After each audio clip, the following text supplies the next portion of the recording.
بھائیو یہ portion number 2 5 صحیح الاسناد احادیث کی روشنی میں نماز کا بلیو پرنٹ، نماز محمدی صلی اللہ علیہ وآلہ وسلم کا ابتدائی خاکہ اور سکیچ کیا ہے، اس کو انشاءاللہ یہ 5 حدیثیں ہی بریف کر دیں گی.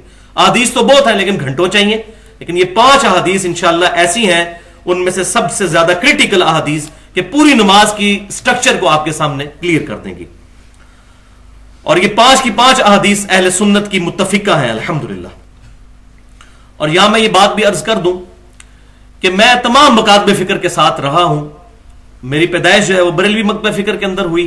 31 سال تک تو میں بریلوی مکتبہ فکر کے ساتھ رہا، پھر کچھ عرصہ دیوبند کے ساتھ بھی گزارا، کچھ عرصہ اہل حدیث کے ساتھ، اہل تشیع کے ساتھ. اب الحمدللہ میں سب کو مسلمان سمجھتا ہوں. ہاں جہاں ان کی تعویل کی غلطی ہے اس کو ضرور بتاتا ہوں. تمام لوگ جو اہل قبلہ ہیں اور اہل کلمہ ہیں ان کی تکفیر کو میں حرام سمجھتا ہوں الحمدللہ. اور جہاں جس کی کوئی بات غلط ہے اس کی اصلاح کرنے کی کوشش کرتا ہوں. لہٰذا جو دلائل ہیں تمام مکاتب فکر کے الحمدللہ میں نے سٹڈی کی ہیں، ورنہ تو ہمارے مکاتب فکر کے علماء کا یہ حال ہوتا ہے. آپ بڑے سے بڑے کسی سنی عالم کو پکڑ کے لے آئے بریلوی دیوبندی یا اہل حدیث میں سے اور اس کو کہیں کہ بتائیے کہ اہل تشیع کے نماز کا طریقہ کیا ہے، تو ان کو پتہ ہی نہیں ہوگا. انہوں نے کبھی ضروری نہیں سمجھا ہوگا کہ ان کو بھی دیکھیں. اسی طریقے سے کسی بڑے شیعہ عالم کو پکڑ کر لے آئے تو اس سے پوچھیں کہ اہل سنت کی نماز کا طریقہ کیا ہے، تو اس کو ضرورت ہی نہیں سمجھتے. ہم لوگ تو اپنی پیدائش کے اوپر چل رہے ہوتے ہیں. یہی علماء جو آج یہاں پر پاکستان کے اندر کہتے ہیں کہ شیعہ کافر ہیں، یہ ایران کے اندر ہوتے ہیں، یہ سارے علماء شیعہ ہوتے ہیں کیونکہ پیدائشی طور پہ شیعہ ہوتے ہیں. اسی طریقے سے ایران والے جو اہل سنت کو غلط سمجھتے ہیں وہ پاکستان میں پیدا ہوئے ہوتے ہیں تو سنی ہوتے ہیں. تو ہمارے کے سارے معاملات اس پر چل رہے ہیں. اور اس میں میں ایک بڑا ننگا جملہ بولتا ہوں کہ قادیانی صرف اس لیے کافر ہیں کہ ہم قادیانیوں کے گھر پیدا نہیں ہوئے. ان کا کفر بالکل ٹھیک اپنی جگہ موجود، لیکن ایمانداری سے سوچئے اگر ہمارے ماں باپ قادیانی ہوتے تو ہم بھی قادیانی ہوتے کہ نہ ہوتے؟ ڈیفینیٹلی ہوتے. تو آج اگر کوئی بندہ بریلوی ہے، دیوبندی ہے، اہل حدیث ہے یا اہل تشیع ہے یا ایون قادیانی ہے، وہ کیوں یہ سوچ لیتا ہے کہ باقی سب کے سب فارغ ہیں اور میں ہی ٹھیک ہوں؟ اس کو ہر وقت اس بات کے لیے تیار رہنا چاہیے کہ حق دوسری طرف بھی لائے کر سکتا ہے. اگر ایک قادیانی پوری زندگی مسئلہ ختم نبوت جو ہے اپنے علماء سے ہی سمجھتا رہے گا، علماء سے پوچھیں اور علماء سے سیکھ کے چلیں تو اس کو حق ملے گا.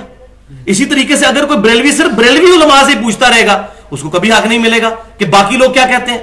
ایک دیوبندی اگر صرف دیوبندی مولویوں سے پوچھتا رہے گا اس کو کبھی نہیں پتا چلے گا کہ باقیوں کا کیا موقف ہے. ایک اہل حدیث اگر پیدائشی اہل حدیث ہے کسی دوسرے کی بات ہی نہیں سنے گا اس کو کیسے پتا چلے گا کہ اس کے اندر کیا خامیاں موجود ہیں. اسی طریقے سے اہل تشیع بھی. تو یہ بات سمجھنے والی ہے. تو یہ پہلی حدیث جو ہے وہ صحیح بخاری اور صحیح مسلم کی متفق علیہ حدیث ہے. اور یہ حدیث ڈاکٹر طاہر القادری صاحب بھی اپنی کتاب منہاج السوی کے اندر بھی لے کر آئے ہیں، لیکن بڑا حیرتناک انہوں نے رزلٹ نکالا اس حدیث سے، وہ آپ کو پتہ چل جائے گا. حالانکہ یہ حدیث صحیح بخاری اور صحیح مسلم دونوں میں موجود ہے. حدیث کیا ہے؟ ابو سلمہ تابعی رحمت اللہ علیہ کہتے ہیں کہ سیدنا ابو ہریرہ رضی اللہ تعالیٰ عنہ تمام نمازوں میں تکبیر کہا کرتے تھے، یعنی اللہ اکبر کہہ کے نماز کو شروع کیا کرتے تھے، خواہ فرض ہو یا نفل، خواہ رمضان کا مہینہ ہو یا کوئی اور مہینہ. چنانچہ آپ رضی اللہ تعالیٰ عنہ جب بھی نماز کے لیے کھڑے ہوتے تو اللہ اکبر کہتے، پھر رکوع میں جاتے تو اللہ اکبر کہتے، پھر رکوع سے سر اٹھاتے تو سمی اللہ لمن حمیدہ کہتے اور ربنا لک الحمد، اور پھر سجدے کی طرف جب جاتے تو اللہ اکبر کہتے، سجدے سے سر اٹھاتے تو اللہ اکبر کہتے، دوسرے سجدے میں جاتے تو اللہ اکبر کہتے، اور اسی طریقے سے اللہ اکبر کہہ کے اپنی نماز کو مکمل کرتے، اور 4 رکعتوں میں 22 دفعہ اللہ اکبر کہتے. اور جب وہ سلام پھیرتے تو کہتے کہ اس ذات کی قسم جس کے قبضے قدرت میں میری جان ہے کہ میں تم سب سے زیادہ رسول اللہ صلی اللہ علیہ وسلم کی نماز سے واقف ہوں. اللہ کے نبی صلی اللہ علیہ وسلم اسی طرح نماز پڑھتے رہے یہاں تک کہ دنیا سے تشریف لے گئے. یہ حضرت ابو ہریرہ کا 7 فرمان موجود صحیح بخاری میں اور صحیح مسلم میں کہ آپ صلی اللہ علیہ وسلم تکبیرات کے ذریعے نماز پڑھا کرتے تھے. صرف ایک موقع پر آپ کہتے تھے رکوع سے سر اٹھاتے وقت سمی اللہ لمن حمیدہ ربنا لک الحمد. اور الحمدہ جتنی باتیں میں نے کی ہیں اس پر اہل سنت اور اہل تشیع کا اجماع ہے. حدیث سے بھی مل گیا، اجماع بھی ہے.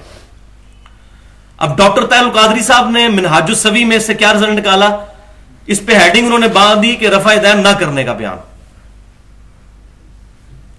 تو اس میں تو بھائی پہلے رفع یدین کا بھی ذکر کوئی نہیں ہے. اس میں تو ہے نماز شروع کرتے تو اللہ اکبر کہتے ہیں. اس میں تو ہاتھ باندھنے کا بھی ذکر کوئی نہیں ہے. اس میں تو سورۃ الفاتحہ کا ذکر بھی کوئی نہیں ہے. اس میں تو سبحان ربی العظیم کا ذکر بھی کوئی نہیں ہے. اس میں سبحان ربی الاعلی کا بھی ذکر کوئی نہیں ہے. اس میں تشہد کے الفاظ بھی کوئی نہیں ہے. اس کا مطلب وہ بھی سارے کے سارے فارغ ہو گئے. تو اس کا جواب ان کے پاس نہیں ہوگا. تو بھائیو اس کو سمجھ لیجئے, اصل میں یہ حدیث امام بخاری رحمۃ اللہ علیہ تکبیرات کے چیپٹر میں لے کر آئے, اور اس کا پورا کانٹیکسٹ ہے, پورا چیپٹر ہے بخاری اور مسلم میں تکبیرات کا بیان. یہ بالکل اسی طریقے سے فزکس کی بک میں فزکس کی باتیں ہوں گی, کیمسٹری کی نہیں ہوں گی. کیمسٹری کے لیے کیمسٹری کی بک کھولنی پڑے گی. اور پھر وہ ایک کتاب کے اندر بھی کئی چیپٹر ہوں گے. ایک گریوٹی کا چیپٹر ہے, ایک ریلیٹیوٹی کا چیپٹر ہے. اب آپ کے گریوٹی کے چیپٹر میں ریلیٹیوٹی کیوں نہیں آئی ہوئی ہے؟ تو وہ اس کا چیپٹر ہی نہیں ہے. تو یہ تکبیرات کا چیپٹر تھا. اس میں انہوں نے بتایا, یہ کیوں بتایا, بخاری شریف کھولیں 784 سے 799 تک, اور صحیح مسلم میں 867 سے 873 تک یہ دونوں چیپٹر موجود ہیں. اصل میں بنو امیہ کے جو شریر گورنر تھے انہوں نے تکبیرات کہنی چھوڑ دی تھی. مروان کے دور حکومت میں جب حضرت معاویہ رضی اللہ تعالیٰ عنہ جو ہے وہ انہوں نے بادشاہت سنبھالی, تو مروان کو انہوں نے مدینے کا گورنر بنایا. تو انہوں نے اپنے اسسٹنٹ کے طور پر سیدنا ابو ہریرہ رضی اللہ تعالیٰ عنہ کو رکھا. اب جو بنو امیہ کے گورنر تھے وہ تکبیرات اونچی نہیں کہتے تھے, وہ صرف پہلی تکبیر اللہ اکبر اونچی کہتے تھے. باقی ساری تکبیرات جو امام تھا وہ دل کے اندر ہی کہتا تھا آہستہ آواز سے. بس مقتدی جو ہے وہ اس کو دیکھ دیکھ کر جو ہے وہ اپنا یہ نماز مکمل کرتے تھے, آواز کوئی نہیں پیچھے آتی تھی. تو یہ بدعت جو ہے وہ بنو امیہ کے لوگوں نے جاری کی. تو سیدنا ابو ہریرہ رضی اللہ تعالیٰ عنہ حق گو انسان تھے, انہوں نے اللہ کی قسم اٹھا کر کہا کہ نبی صلی اللہ علیہ وسلم اسی طرح نماز پڑھتے رہے اپنی وفات تک, یعنی تمہاری نماز درست نہیں اے بنو امیہ کے گورنروں. یہ تھا اس کا کانٹیکسٹ. دوسری حدیث بھی صحیح بخاری اور صحیح مسلم کی متفق علیہ حدیث ہے, اور یہ حدیث دنیا کی ہر حدیث کی کتاب میں نماز کا چیپٹر کھولیں تو پہلی حدیث یہی نکلے گی جو اب میں بیان کرنے چاہ رہا ہوں. کوئی دنیا میں حدیث کی کتاب ایسی نہیں جس میں یہ حدیث موجود نہ ہو, اور پہلے نمبر پر ہوگی. صحیح بخاری میں بھی ہے, صحیح مسلم میں بھی ہے, جامعہ ترمذی میں, سنن نبی داؤد میں, سنن ابن ماجہ میں, سنن نسائی کے اندر, الموطا امام مالک کے اندر, مسند امام احمد کے اندر, سنن دارمی کے اندر. دنیا کی تمام حدیث کی کتابیں اٹھائیں, پہلی حدیث نماز کے طریقے پر جو محدثین نقل کرتے ہیں وہ یہ ہے, جو پاکستانیوں تک ابھی نہیں پہنچی ہوئی, جو بخاری مسلم میں موجود ہے. اور اس کے راوی کون ہے؟ خلیفہ راشد امیر المؤمنین سیدنا عمر فاروق رضی اللہ تعالی عنہ کے بیٹے عبداللہ بن عمر رضی اللہ تعالی عنہ, جو کہ ذخیرہ احادیث میں سیدنا ابو ہریرہ رضی اللہ تعالیٰ عنہ کے بعد سب سے زیادہ احادیث روایت کرنے والے صحابی ہیں. رجل صالح, بخاری اور مسلم میں نبی صلی اللہ علیہ وسلم نے فرمایا تھا عبداللہ بن عمر رجل صالح, عبداللہ بن عمر نیک مرد ہے. گارنٹی دی تھی نبی صلی اللہ علیہ وسلم نے. ان کی حدیث ہے, وہ اپنے بیٹے کو بتا رہے ہیں نماز کا طریقہ. ان کے بیٹے ان سے روایت کر رہے ہیں, سالم بن عبداللہ بن عمر. اور کئی طرق ہیں بخاری میں بھی اور صحیح مسلم میں بھی اور ساری کتابوں میں. سیدنا عمر فاروق رضی اللہ تعالیٰ عنہ کے پوتے سالم بن عبداللہ اپنے والد عبداللہ بن عمر سے نقل کرتے ہیں کہ وہ کہتے ہیں کہ میں نے دیکھا کہ رسول اللہ صلی اللہ علیہ وسلم جب بھی نماز شروع کرتے تو دونوں ہاتھوں کو کندھوں تک اٹھاتے. پھر آپ صلی اللہ علیہ وسلم اللہ اکبر بھی کہتے. پھر آپ صلی اللہ علیہ وسلم جب رکوع کا ارادہ فرماتے تو بھی دونوں ہاتھوں کو کندھوں تک اٹھاتے اور اللہ اکبر کہتے. پھر آپ صلی اللہ علیہ وسلم جب رکوع سے سر مبارک اٹھاتے تو بھی دونوں ہاتھوں کو کندھوں تک اٹھاتے اور سمی اللہ لمن حمیدہ ربنا لک الحمد کہتے. اور پھر آپ صلی اللہ علیہ وسلم سجدے میں چلے جاتے اور سجدے میں ہاتھ اٹھانے والا عمل یعنی رفع الیدین نہ کرتے. رفع کہتے ہیں بلند کرنے کو, اور یدین دو ہاتھ. تو وہ کہتے ہیں کہ آپ صلی اللہ علیہ وسلم دو ہاتھوں کو بلند نہیں کرتے تھے سجدوں کے اندر.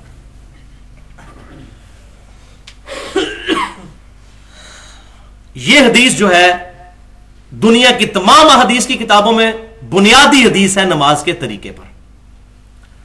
اور یہ حدیث نقل فرما کر امام ترمذی رحمۃ اللہ علیہ, اللہ کی کروڑوں رحمتیں ہوں, امام بخاری کے شاگرد تھے, اور بخاری اور مسلم کے بعد تیسرے نمبر پر جامعہ ترمذی کا نمبر آتا ہے. آپ رحمت اللہ علیہ نے جامعہ ترمذی میں جب حدیث نقل کی تو آپ رحمت اللہ علیہ نے 256 نمبر حدیث یہ لی اور اس کے تحت مسئلہ ہی کنکلوڈ کر دیا.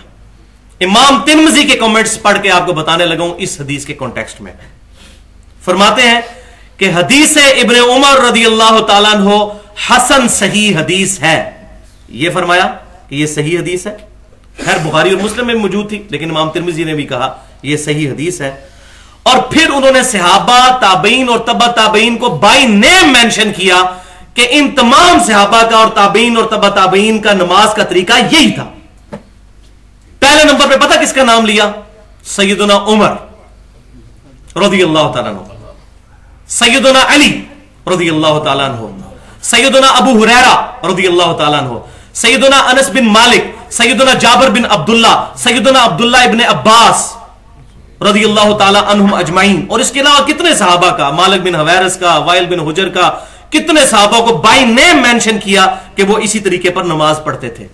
اور پھر کہا کہ تابعین میں سے حسن بصری، عطا بن ابی رباح، طاؤس، مجاہد، نافع، سالم اور سعید بن جبیر رحمہم اللہ اجمعین، یہ تمام تابعین بھی نماز اس طریقے پر پڑھتے تھے. پھر تبع تابعین کا ذکر کیا اور پہلے نمبر پر امام مالک رحمۃ اللہ علیہ، امام مالک، امام شافعی، امام احمد بن حنبل، امام اوزائی، امام سفیان بن عیینہ، امام محمد بن اسحاق اور سب سے بڑھ کر عبداللہ ابن مبارک رحمت اللہ علیہ. ان تمام ائمہ کا ذکر کیا کہ وہ بھی اسی طریقے پر نماز پڑھتے تھے.